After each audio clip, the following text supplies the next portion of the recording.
ठाकरे शिंदे एकत्र येण्याचे काहीच कारण नाही.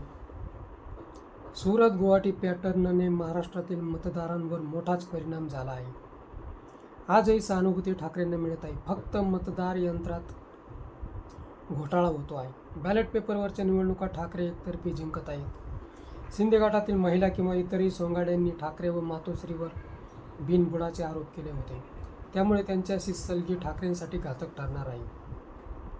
निवडणुकीत जय व पराजय होतच असतो, पण शिंदे गटाला मिळणे म्हणजे पराभव स्वीकारण्यासारखेच होय.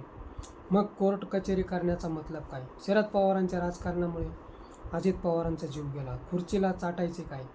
ठाकरेंच्या नावात मोठी जरब आहे. शिवसेनेवर PhD झाल्यामुळे इतिहास लिहिला जाईल. आज बाळासाहेब हयात असते तर शिवाजी पार्कवर डॉक्टर सरिता वाकोडे यांचा जाहीर सत्कार झाला असता. PhD करणे म्हणजे युद्ध जिंकण्यासारखेच होय. नारायण राणे किंवा गणेश नाईक यांची पोरं डॉक्टर नाहीत तरी नावं आधी डॉक्टर लिहितात, कारण बोगस डिग्रीची सध्या चलती आहे. शिंदे टोळी बोगसच आहे हे जगाला माहीत असताना पुन्हा त्यांच्याशी मैत्री हजम होणारी गोष्ट नाही. मग कोर्टाला दोष देण्यात मजा काय? शिंदे टोळीशी मुकाबला मैदानातच होऊ शकतो, त्यांच्याशी सलगी करून नाही. मित्रहो, हा व्हिडिओ कसा वाटला ते कमेंट बॉक्समध्ये सांगा व ॲक्शन मराठी चॅनलला सबस्क्राईब करा.